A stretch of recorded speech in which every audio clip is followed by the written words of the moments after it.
Бала туып алдым деу өте ерсі естілетін сөз. Әйелдермен әңгімелеспейміз ғой, бірақ телевизор алдындағы сұхбаттар мен әлеуметтік желідегі жазбаларында бала туып алдым, баланы көп туыңдар, бәлен бала туды деп тіл мен әдепке қатар қиянат етіп, жүрегі айнымай сөйлейтіндер көбейді. Ұжданды аналар бала тудым демей, бала таптым деп сөйлейтін еді. Қазақтың қасиетті тілінде осындай сорақылық бұған дейін болмаған.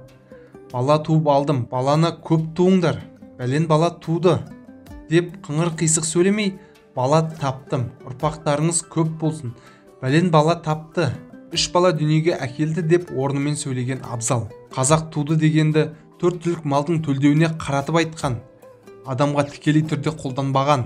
Қазақ баланы енді ғана дүниеге әкелген ананы туды демеген, босанды деген. Қазақтың әрбір сөзі ұлан-ғайыр мәдениетке толы. Барлық нәрсені сыпайы айтып жеткізуге үйренген халық едік. Шүршіт түсінде көргенін істейді, орыс ойына келгенін істейді, қазақ содан көргенін істейді деп көп сөздерді орыс тілінен тікелей әдепсіз аударма жасап қолданатын көңілсіз әдет таптық. Көгілдір деген аққудың балапаны ғой, қандай сүйікті атау. Орыс тілінен тікелей аударма жасап, қызметкерлерге осы атты қолданатын болып жүрміз. Қазақтың талай сүйікті сөздері осындай қылықтың күрегімен жерленіп жатыр. Кейбір фильмдерде ұзатылған қыз анасына келіп, «Мама, мен ауыр аяқпын, немесе 2 қабатпын» деп шемірекпей айта береді екен. Телефонда да даңғырлап айта беруі мүмкін.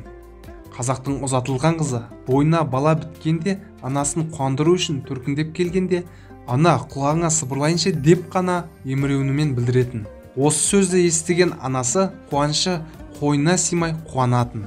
Көкбөрі Мүбәрак Қизатұлы. Каналымызға тіркеліп, пікір білдірсеңіз жеткілікті.